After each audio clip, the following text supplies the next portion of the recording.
Organisation que les compétiteurs être isolés toute la journée, ça va durer jusqu'à 5 heures ou 6 heures de l'après-midi ces qualifications. Effectivement, allez, je vais faire un petit tour des grimpeurs qui vont s'élancer ou qui sont déjà en action ici. On vient à l'instant de perdre le grimpeur brésilien Mateus Rodrigues qui termine cette première voie tout à droite. À gauche, c'est la coréenne. C'est une sacrée cliente pour à minima les finales, voire les podiums. La coréenne Cheyun So, qui est vraiment l'une des favorites aussi. En difficulté, c'est vraiment l'une des toutes meilleures championnes du monde en titre.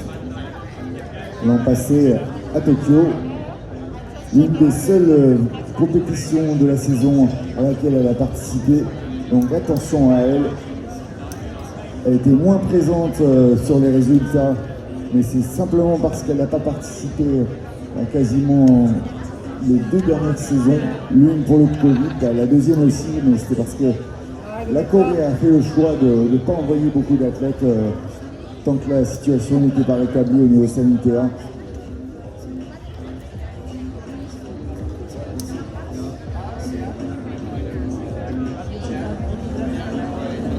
Et si on continue notre petit tour sur ce mur, on accueille ici pour l'équipe suédoise Force Sweden, Hannes Puman, sérieux client aussi, le grimpeur suédois, est accompagné d'une des machines slovènes en forme aussi depuis ce début de saison, c'est Vitaly Khan.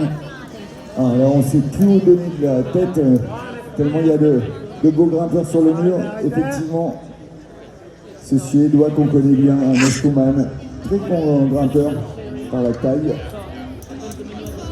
plus d'1m80.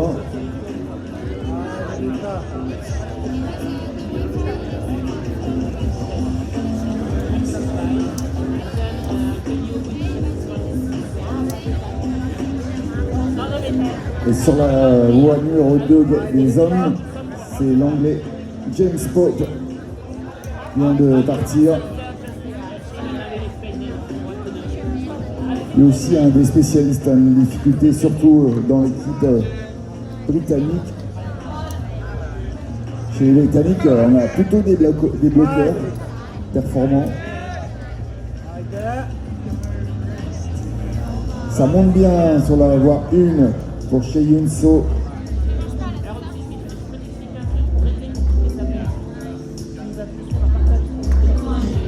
Ouais, toujours aussi précise, que ce soit dans les poses de pied ou les préhensions de main.